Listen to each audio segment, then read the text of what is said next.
Passe de zéro à héros en SEO, on est à l'épisode 22 aujourd'hui, c'est vendredi, t'as hâte d'être en week-end. Eh bien, je vais te filer des astuces SEO tout de suite. Je m'appelle Dimitri Ajon, je suis le fondateur de l'agence web Infoconception à Nantes et on accompagne les TPE, PME dans leur acquisition digitale avec le référencement et la création de sites. Voilà. On va passer tout de suite au sujet du jour. Je voulais tout simplement te faire un récap SEO des derniers épisodes. On est déjà à l'épisode 22, on a eu le temps d'aborder plein de petits sujets sur des capsules de 5 minutes. Et là, je voulais faire un petit épisode récap en essayant de tout me remémorer. Donc n'hésite pas en commentaire à venir me voir si tu vois que j'ai zappé des trucs. Pour t'aider à créer une page de contenu SEO sans trop te prendre la tête. Donc cet épisode, c'est un mémo. Donc on y va. Quand tu crées une page de contenu, la première des choses, c'est de savoir pourquoi tu l'as créée. Donc, le premier truc, c'est d'avoir bien déterminé quelle est la requête cible, le mot-clé sur lequel tu veux te positionner sur Google. Une fois que tu as bien ça en tête, tu vas créer ta balise title, ta métadescription et tu vas te prendre un petit peu des synonymes de ce mot-clé-là. Je t'invite à revoir tous les épisodes précédents de podcast pour avoir plus de détails sur chaque sujet. Tu fais ta balise title, ta métadescription, nickel. Après, tu vas essayer d'écrire sur le papier un petit peu une structure de texte. En gros, quels sont les différents points que tu veux aborder dans ta page pour répondre à des questions intéressantes, qui, quoi, où, comment, quand, qui peut en témoigner, comment te contacter. Bref, tu réponds à toutes les questions que les gens pourraient se poser sur la thématique de ton mot-clé. Autre point, il faut bien avoir en tête l'intention de recherche des internautes. Si la personne est là pour rechercher une info, tu vas lui donner une info. Si la personne est là pour faire une transaction parce qu'elle a un réel besoin d'achat, il faut plutôt que tu sois sur une type de page produit par exemple. Donc je t'invite encore une fois à aller retrouver l'épisode sur les intentions de recherche qui est le truc clé en référencement. Du coup, on revient au texte. Quand tu crées ton texte, l'objectif pour savoir la longueur de ton texte, c'est tout simplement d'aller regarder les concurrents. Tu tapes ton mot-clé sur Google, tu regardes les 2-3 premiers, tu essayes de voir quelle longueur de texte ils ont, quels sont les différents points qu'ils ont pu aborder. Et du coup, toi, tu vas juste essayer de faire un peu mieux. Okay, donc, je vulgarise. S'ils ont fait 1000 mots, tu vas te mettre à 1200. S'ils ont fait 500, tu vas te mettre à 700. C'est pour ça qu'on dit qu'il n'y a pas de longueur de contenu en SEO. Ça dépend vraiment de la concurrence. Autre point que tu vas pouvoir observer, c'est aller dans des outils d'analyse comme Outiref par exemple ou même SEMrush. Tu vas pouvoir aller regarder la densité du mot-clé, c'est-à-dire le nombre de fois que ce mot-clé est utilisé, quels sont les mots-clés de la même thématique qui sont souvent utilisés dans ce texte pour pouvoir faire mieux. Donc quand on crée une page de contenu finalement et qu'on veut se positionner, c'est hyper intéressant, voire crucial de regarder ce que font un petit peu les concurrents. Bref, là on est dans le récap, donc je saute. Donc tu crées ton contenu avec une longueur qui est intéressante en fonction de tes concurrents. Pour savoir quel type de média tu dois mettre à l'intérieur de ton contenu, une image, une vidéo, une photo, tu tapes encore une fois ton expression de recherche, enfin le truc sur lequel tu veux te positionner sur Google, et tu regardes dans la barre en dessous dans quel ordre arrivent les infos. S'il te propose image, vidéo, eh ben, tu sais que Google va prioriser les sites qui mettent des images en avant, et s'il te propose plutôt à l'inverse vidéo, image, tu sais qu'il va préférer les sites qui mettent de la vidéo. Donc, il faut bien que tu prennes le bon média. Sur les images, je récapitule, une image à la bonne taille, une image qui est compressée et une image qui est en lien avec le sujet et une image qui a une bonne balise alternative. Et pour la vidéo, pardon, je déglutis en même temps, je suis désolé, ça va être horrible, mais il n'y aura pas de montage sur ce podcast, comme tous les autres. Sur les vidéos, je t'encourage fortement à les héberger sur YouTube. Ça permettra d'avoir le sous-titrage automatique, d'espérer que, vu que YouTube appartient à Google, ce soit un petit peu mieux pour toi. Et ça permettra de ne pas pénaliser ton temps de chargement.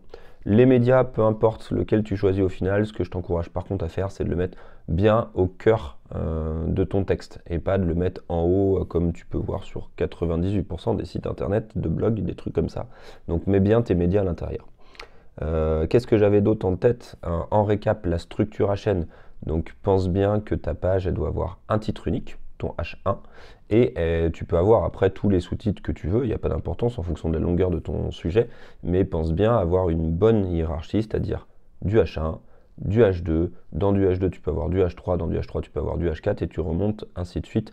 Dans tous les cas, pense à avoir une structure propre et à avoir surtout pas de balise isolée. Tu vas pas faire du H2, ouvrir un H3 et revenir en H2 pour le point d'après. Ça veut dire que ton H3, très clairement, il ne servait à rien. Voilà.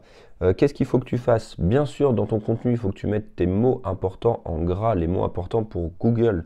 Donc, ça va être les synonymes, ça va être ton champ lexical. En gros, c'est tout ce qui est en lien avec ton activité, enfin, pas ton activité, pardon, tout ce qui est en lien avec ton mot-clé principal pour montrer à Google que tu parles bien de ce sujet précisément. Tu vas devoir mettre des liens internes, ce qu'on appelle du maillage interne en référencement. Donc, tu vas devoir faire des liens de ta page vers d'autres pages. Donc, je t'encourage très clairement à faire des liens vers d'autres pages qui sont dans la thématique de ton sujet. Je ne vais pas rentrer dans le détail dans cet épisode, mais ça fera ce qu'on appelle du silo. Ce sera très bien pour ton référencement, mais tu fais des liens vers les autres pages et tu fais en sorte que tes autres pages aussi, tu vas aller les modifier pour qu'elles fassent un lien vers ta page. Comme ça, tu montres à Google cette nouvelle page que tu viens de produire.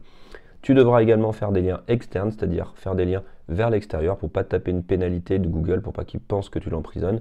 Et là, je t'encourage à aller sur des liens, encore une fois, qui sont aller vers des liens qui sont en lien. Bon, tant pis, j'avais pas mieux comme expression, mais faire des liens vers d'autres sites internet qui sont en lien avec l'activité et le sujet dont tu traites, et si possible, des sites sur lesquels tu as la main sur les infos, parce qu'au final, tu vas essayer de conserver le visiteur pour qu'il te contacte derrière. Voilà, je pense qu'on est pas mal. Tu rajoutes bien un sommaire si tu fais du blog ou si tu as une page un peu longue. Ça aidera Google à te positionner. Et puis on est bon. Tu essayes de mettre une liste à puces dans ton contenu. Ça aidera aussi, pourquoi pas, à passer en position 0. Donc j'en ai parlé dans les précédents épisodes. Et puis je pense qu'on est pas mal en termes de récap. Donc prends le temps. Enregistre cet épisode, vraiment c'est une pépite parce que je te donne tout dans celui-là. C'est le mémo de ce que tu devrais faire après chaque publication, c'est l'épisode que tu devrais écouter avant de cliquer sur mettre en ligne pour voir si tu as tout fait. Donc enregistre-le, partage-le, tag-moi si tu le partages sur Insta. Tu tags Dimitri Ajon et je viendrai repartager ta story, ça fait toujours plaisir. Et puis voilà, et si tu as besoin d'avancer un petit peu plus vite en référencement, tu peux bien sûr me contacter sur LinkedIn ou sur Insta pour qu'on fasse des audits ensemble. Voilà. Je voulais aujourd'hui une nouvelle rubrique. Attention, jingle. Et non, il n'y a pas de jingle, il n'y a pas de montage. Je voulais répondre à une question que j'ai eue sur Insta, donc n'hésitez pas à me poser des questions. C'est Ozane sur l'épisode précédent, l'épisode sur les liens, qui me demandait que penses-tu de mettre des backlinks dans le footer? Par exemple, si je crée le site d'un client et que je mets un lien en bas de page, site créé par et visiter ma page. Alors, c'est pas ouf. Vraiment, c'est pas ouf. En termes de référencement, c'est pas ouf du tout. Ce qu'il faut faire, déjà, le premier truc, si tu fais ça, c'est que tu vas pas mettre les liens en follow sur toutes tes pages. En fait, en follow, no follow, do follow, no follow, c'est pour dire à Google est-ce que tu peux suivre ou pas ce lien. Là, tu vas lui dire que sur la page d'accueil, par exemple la page la plus forte du site, tu vas lui dire ok, là tu peux suivre le lien, et sur les autres pages, tu vas le mettre en no follow. Comme ça évitera de montrer à Google qu'en gros, tu as potentiellement acheté un lien ou foutu un lien sur toutes les pages de ton site. De toute façon, ce ne sera pas cohérent.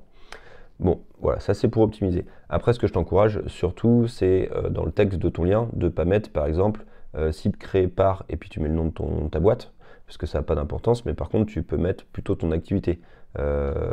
Site créé par Agence Web Nantes, et là par exemple, tu mets le lien sur Agence Web Nantes, et après tu mets le nom de ta boîte, ça peut être bien.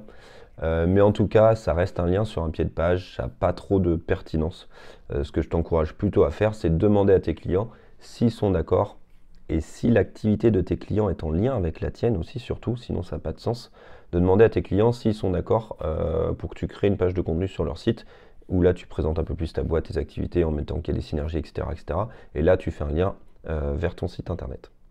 Voilà, j'espère que ça a répondu à ta question. Si vous avez d'autres questions, n'hésitez pas à venir me voir. Je crois qu'on est en train de battre un record sur le temps de l'épisode. On est à 9 minutes, et ben on va closer avant d'être aux 10.